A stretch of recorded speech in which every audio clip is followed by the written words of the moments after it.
Hi everyone, welcome back to the Quilty Life with Jenn Burt. We are going to continue our exploration of stack work, this time with a block that has a really ridiculous name. It's called Turkey Giblets. Now don't ask me why this thing is called Turkey Giblets because I have no idea, but it is a really cool looking block and it looks particularly cool when you put it together with other blocks that look just like it. It ends up forming a pattern that bleeds over from one block to the other in a way that makes it hard to see where the blocks are. And I always like those kind of blocks. Now in episodes 13 and 14, we also did stack work, but in those, we did it in a different way that I am going to do this one for you. If you take a look at this block, you will notice that there are a lot of cuts going on here. You've got ones that go through the center, and then you have all these little individual ones here as well. So if we used the same method that we used in episodes 13 and 14, we would end up having to make tons and tons of cuts.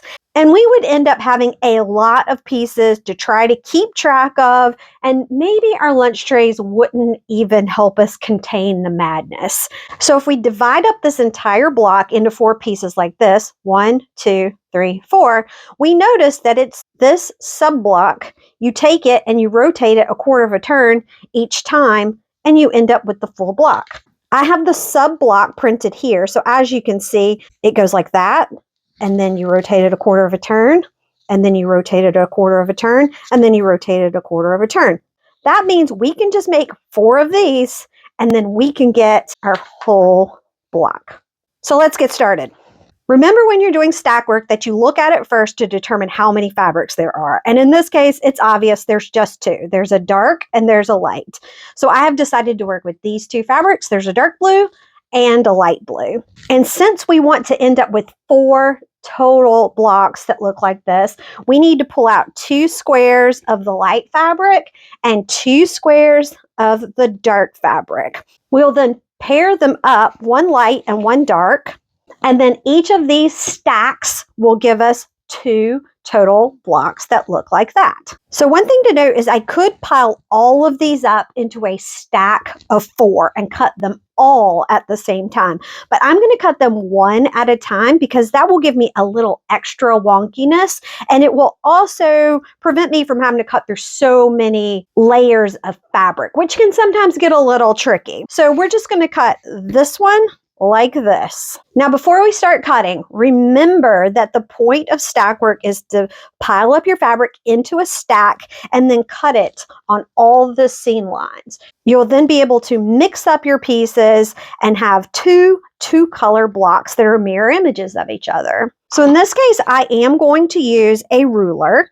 You could do this free-handed if you want to. There's no rules against that. So remember when you're doing stack work that you always need to look for a cut that goes from one side of the block to the other. And in this case, this is the only cut that we have that goes from one side to the other. So we are going to make this cut first.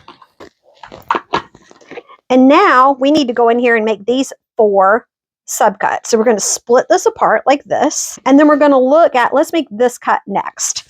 So these triangles are obviously bigger than this, but this is about halfway across the block. So this is about halfway, and then we're going to go up at an angle about like that. So you don't have to be precise with this. You don't have to measure. I just looked at this and say, that looks like that. And so that's where I'm going to cut. And then I'm going to do exactly the same thing for up here. I'm going to move my ruler. I'm going to put it about right here, and then I'm going to cut. And now I'll do exactly the same thing on this other side. And there we go. So I have made this cut and then all 4 of these individual little subcuts. I'm going to move this over to the side and I'm going to cut this one in exactly the same way. And now we have all of our pieces that we need to make this. Okay, so I've pulled out another lunch tray so that we can get all of our pieces all organized before we take them over to the sewing machine. I want to build 2 of them that look like this and 2 of them that look like this. And in reality, these are exactly the same. I've just got one laying the other direction. Let's build this one first. So we've got one dark, and then we've got a light going in the other direction. So a dark and then a light. And then we need a dark up here. And then we need a light right here. We need a light on this side. And then a dark right there. And now all the pieces that are left down here become the other black. So you only have to build this one. You have to think really hard when you build this one. But whenever you only have 2 fabrics, there's not much thinking left to do. You just throw them up there and then you have your pieces. So we'll do the same thing on this side. We want a light in the top corner and a dark over here and a dark up here and a light on this side and then light on that side and dark over here. And then all these pieces just become the other block. So how are we going to sew these together? Well, remember when you do stack work, it's always helpful to think of it as sewing it back together in the opposite order that you cut it. So the last cuts that we made were these little shortcuts. So those will be the first seams that we sew.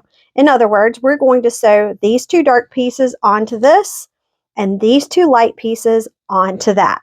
So I'm going to go ahead and sew these 4 seams. So now I just need to press. And in this case, I have 1 dark and 1 light fabric. So it makes sense to always press towards the dark fabrics. And in this case, when you do that, you've pressed in this way and out that way. So your seams will nest nicely and you won't end up with a lot of bulk. So I'm going to take this over to the ironing board and press these pieces nice and flat. And now, as usual, I'm going to come in here, straighten up these edges, and then sew them together. So as you can see, if I press this seam to one side, it's going to get a little bulky. So I am going to press this seam open. And now I'm going to do exactly the same thing with all of these. And there we go. We have our 4 blocks. So our next step is to rotate these in such a way that it's making this layout. So let's start in this corner. So we need the dark to be here and the light here.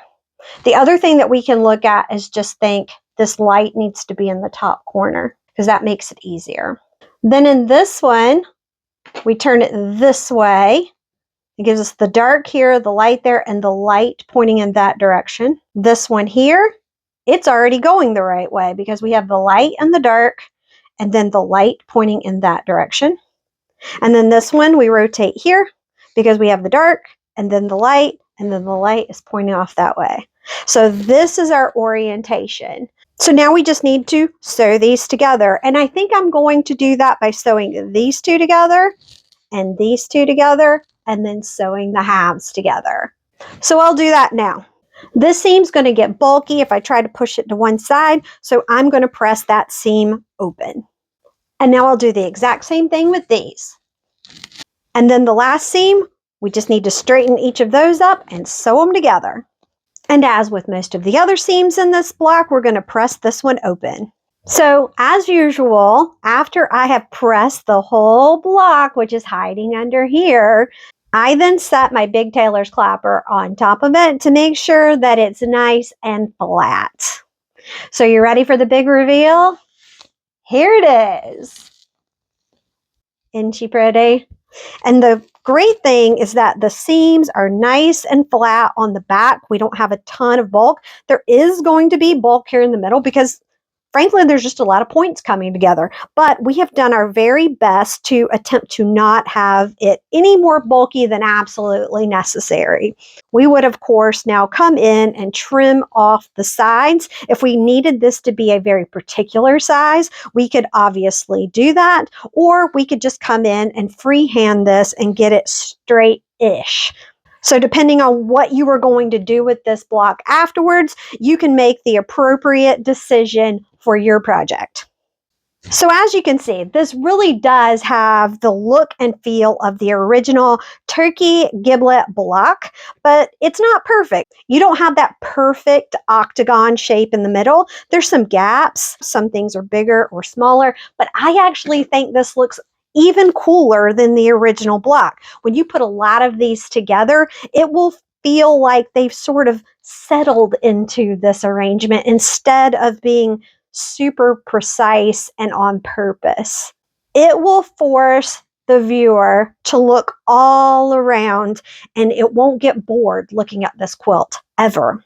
So whether you decide to go and make a turkey giblet block of your own, or find another block that's similar that has the 4 pieces that are mirrored, I hope you'll give this variation on stack work a shot, because it's a lot of fun and can make you some really cool looking blocks in a very improvisational and liberated way. I'll see you again here next time for another episode of The Quilty Life with me, Jenn George Burt.